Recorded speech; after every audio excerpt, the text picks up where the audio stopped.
오늘 이거 말씀을 가지고 하나님의 말씀 전하도록 하겠습니다. 오늘은 종려주일입니다. 종려주일. 종려주일이란 이름이 붙은 것은 이제 예수님께서 예루살렘 성으로 입성하실 때 둘러싼 무리들이 종려나무 가지를 들고 흔들었다고 해서 이제 종려주일 그렇게 이름을 붙여 놓은 것이죠. 그 종려주일의 핵심이 무엇입니까? 예수님께서 예루살렘 성으로 입성하시는 날입니다. 예수님께서 예루살렘 성으로 왕으로서 입성하신 그 날이 바로 종려주일입니다. 오늘 그 종려주일 속에 담겨 있는 그 교훈을 우리가 발견하고 우리 삶 가운데 잘 적용할 수 있기를 원합니다. 먼저 우리가 생각해 볼 것이 있습니다. 여러분, 믿음이 무엇일까요? 믿음을 가졌다라고 하는 것은 어떻게 되었다라는 것을 이야기하는 것이겠습니까? 믿음을 가졌다라고 하는 것은 우리 주님과 관계를 맺게 되었다. 우리 주님과 친밀한 관계를 맺게 되었다. 그전에는 주님 없는 삶, 주님과 관계 없는 삶, 내가 나의 주인이 되어서 내 마음대로 살던 그런 인생이었는데, 믿음을 가지게 되었다라고 하는 것은 이제 주님과 친밀한 관계를 맺는 그런 사람이 되었다, 그런 인생이 되었다라는 것을 이야기하는 것이죠. 그런 사람들은 비로소 풍성한 삶이 무엇인지를 알게 됩니다. 풍성한 삶. 여러분, 우리가 이 땅을 살면서 정말 풍성한 삶을 살기를 원하지 않습니까? 여러분, 다 그래요. 풍성한 삶을 살기를 원합니다. 그런데 그 풍성한 삶이 어디로부터 오는가? 주님과의 친밀한 관계 속에서 오는 것입니다. 주님과의 친밀한 관계 속에서 비로소 풍성한 삶이 무엇인지를 알게 되고, 과연 우리에게 진정으로 풍성한 삶이 무엇인지를 깨닫게 되고 알게 되고 누리게 되는 것입니다. 그 다른 모든 것들은요, 허망한 것입니다. 주님께로부터 오는 것만이 우리를 풍성하게 합니다. 기쁨도 평안도 소망도 그렇다는 것이죠. 마치 이른 비와 늦은 비가 대지를 촉촉하게 적셔서 그 생명이 돋아나고 열매를 맺는 것처럼 주님께서 나와 깊은 친밀한 관계를 맺을 때야 비로소 풍성한 삶을 살게 되는 것이죠. 여러분들 그런 풍성한 삶을 살게 되시기를 주의 이름으로 축원합니다. 그러면 스스로 질문을 해봐야 되겠죠. 나는 풍성한 삶을 누리고 있는가? 나는 과연 그런 풍성한 삶을 누리고 있는가? 여러분 깊이 생각해 보시기 바랍니다. 오늘 주님께서 입성하신 날입니다. 주님께서 예루살렘 성으로 입성하신 날인데, 특별히 예루살렘의 왕으로 입성하시는 것입니다. 또 특별히 내 삶 가운데 왕으로 입성하시기를 원하십니다. 그 예수 그리스도 2000년 전에 왕의 도로에 나와서 주님의 입성을 환영하고 찬양하고 노래했던 그 사람들처럼 오늘 여러분들이 저와 함께 그 예수 그리스도를 왕으로 맞이하는 그런 날 되시기를 바랍니다. 예수 그리스도와 친밀한 관계를 맺을 수 있기를 바랍니다. 오늘 성경에 보면 그 왕으로 맞이하는데, 그 왕으로 맞이하고 있는 그 도로에 나와 있던 수많은 백성들, 그 무리들이 당신은 나의 왕입니다 라는 것을 나타내 보여주는 세 가지 상징이 있습니다. 그 세 가지 상징이 무엇입니까? 하나 낙이고, 하나는 겉옷을 벗어 까는 것이고, 하나는 왕의 노래를 부르는 것입니다. 노래를 부르는 것이죠. 그 세 가지를 간략하게 한번 살펴보도록 하겠습니다. 먼저는 낙이죠. 오늘 성경을 한번 보시기 바랍니다. 2절 3절 2절 3절에 보시면요, 예수님께서 말씀하십니다. 너희는 맞은편 마을로 가라. 그리하면 곧 매이 나귀와 나귀 새끼가 함께 있는 것을 보리니 풀어 내게로 끌고 오라. 만일 누가 무슨 말을 하거든 주가 쓰시겠다 하라. 그리하면 즉시 보내리라. 주님께서 예루살렘 성으로 입성하시면서 타고 갈 것이 필요했어요. 근데 평소에는 걸어가셨죠.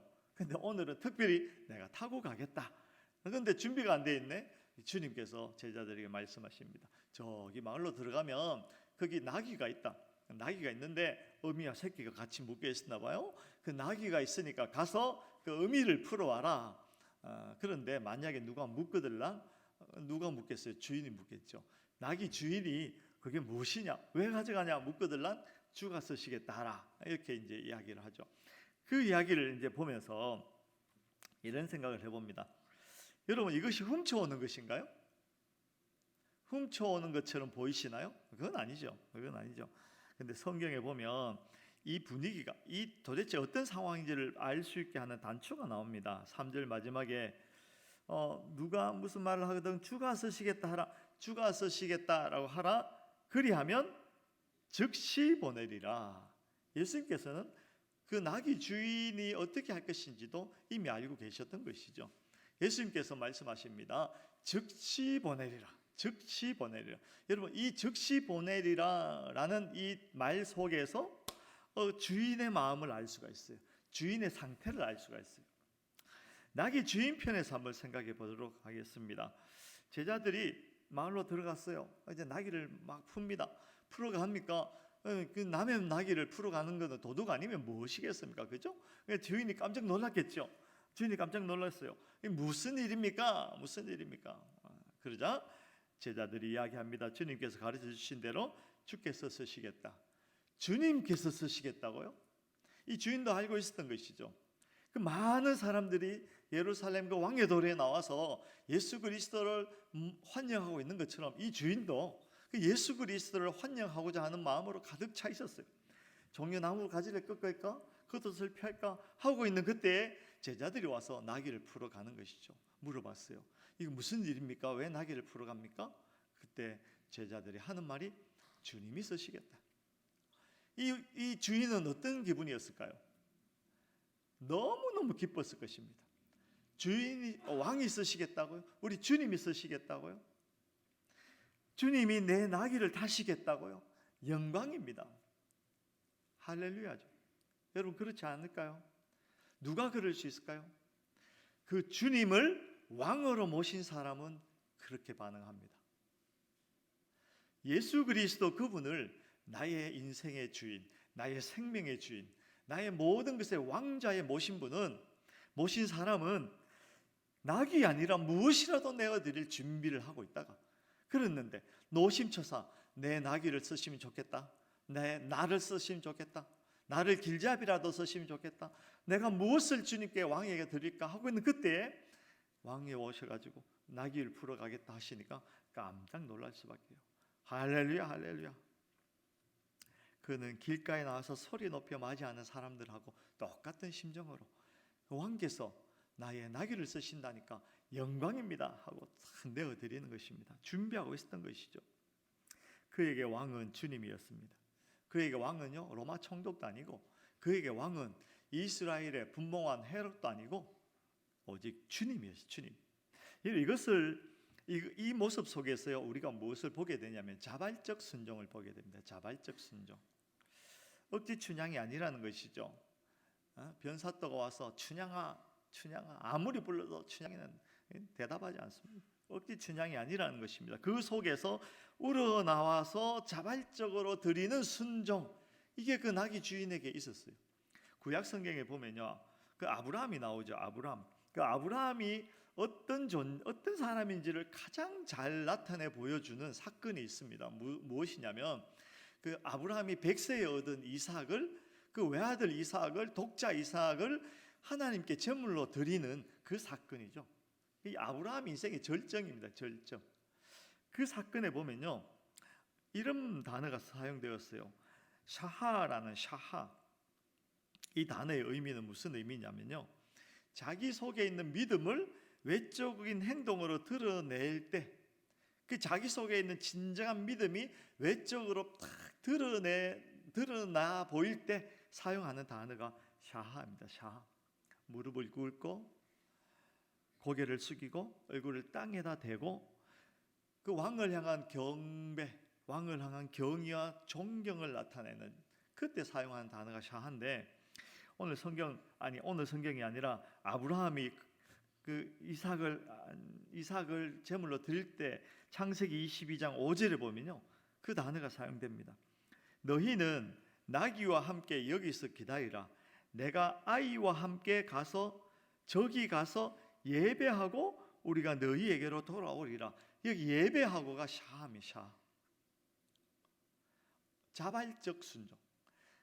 이 이삭을 제물로 드리는데 억지로 가서 할 수 없어서 무서워서 두려워서 그렇게 하는 것이 아니라, 이제 아브라함은 그 먼 길을 와서 드디어 하나님께 그 이삭을 바치는 그 순간 샤하하고 있는 것입니다. 내가 이렇게 할 수 있는 것은, 내가 이렇게 자발적으로 순종하는 것은 당신이 왕이시기 때문입니다. 당신이 나의 왕이시기 때문입니다. 이삭을 드리는 그것조차도 그는 억지로 하는 것이 아니라 자발적으로 순종하는 것이죠. 철저한 복종입니다. 철저한 복종. 스스로 자원해서 엎드려서 예배하는 것이죠.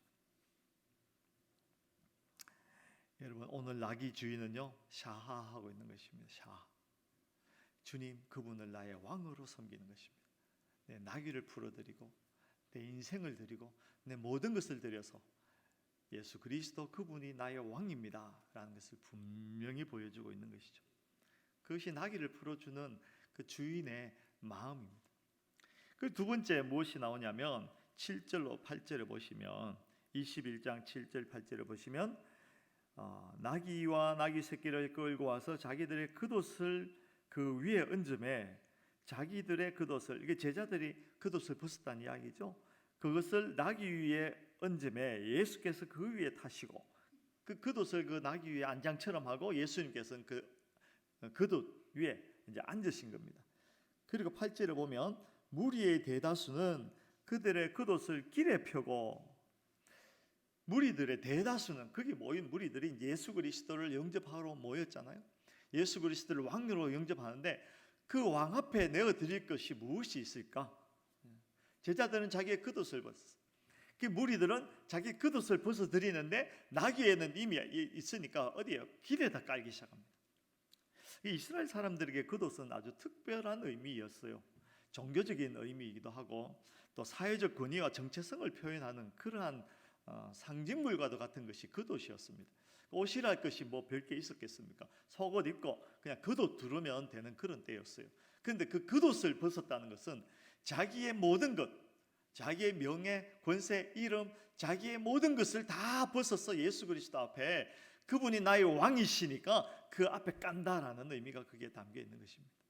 여러분, 우리나라도 그렇잖아요. 법관들이 재판할 때 그 옷을 입잖아요. 가운을 입잖아요. 그것은 그 법관의 권위, 이걸 나타내 보여주는 것이죠. 그 옷은 그와 같은 것입니다. 신분적일 뿐 아니라 그의 권위와 명예를 나타내 보여주는 것이죠. 성경에 보면 12해를 혈루증으로 앓았던 그 여인이 나오죠.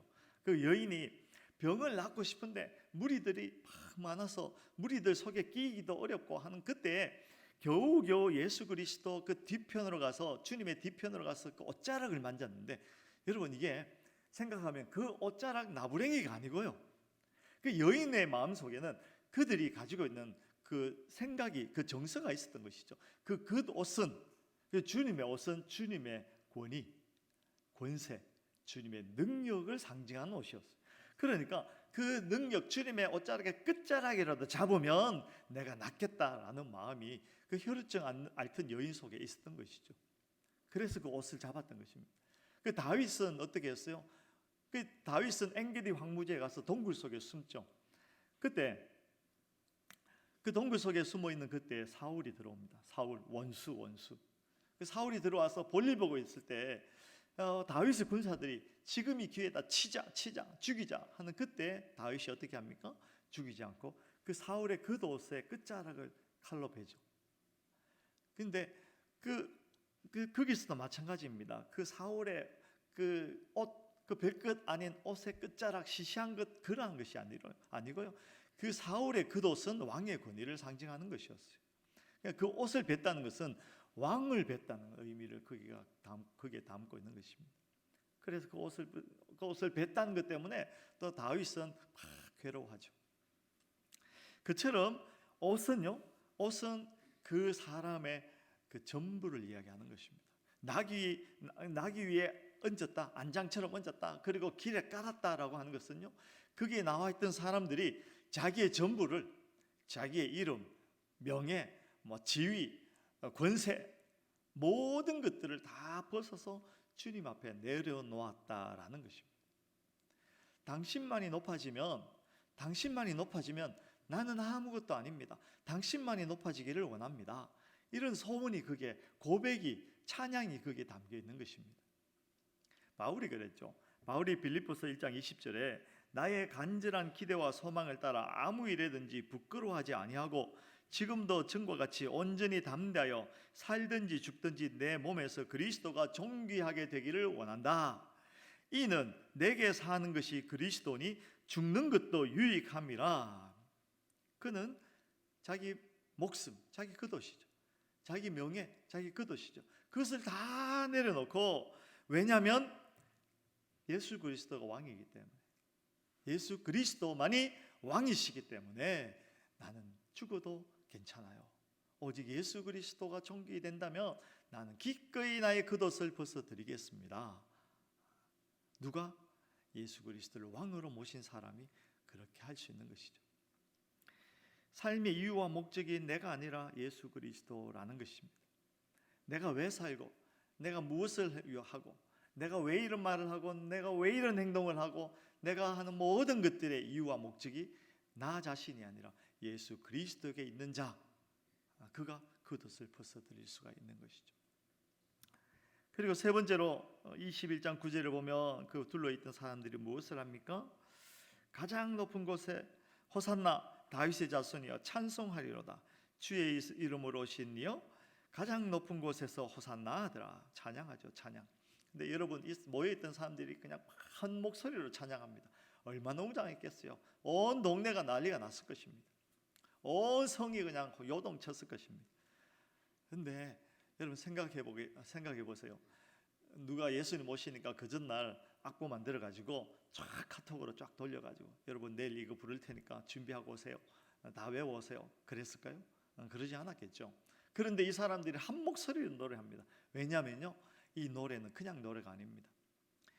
메시아가 오시면 부르기 위해서 준비되어 있던 노래였어요. 왕의 노래였어요. 이 가사는요, 옛날에 제사장들이 제사할 때 부르던 그런 노래였어요. 무슨 말이냐면, 메시아여, 구원자여, 지금 우리를 구원하소서. 이스라엘 백성은 그 오랜 시간 동안 예수를 기다렸어요. 다시 말해 왕을 기다렸어요. 그 오랜 시간 동안 메시아가 와서 우리를 구원해 주실 것을 기다리고 또 기다렸던 사람들이 이스라엘 백성입니다. 그들은 구약 그 시대부터 노래를 만들어서 그 노래를 부르고 살았어요. 마치 우리나라의 아리랑처럼 아리랑. 그들은 왕이 오기만 하면, 왕을 고대하면서도 이 노래를 불렀고, 왕이 오기만 하면 이 찬양을 막 부르겠다고 아주 작정을 하고 늘 불렀던 찬양이 드디어 예수 그리스도가 왕으로 들어오시는 그때 부르는 것입니다. 호산나 호산나 호산나, 메시아여 왕이시여 우리를 구원하소서.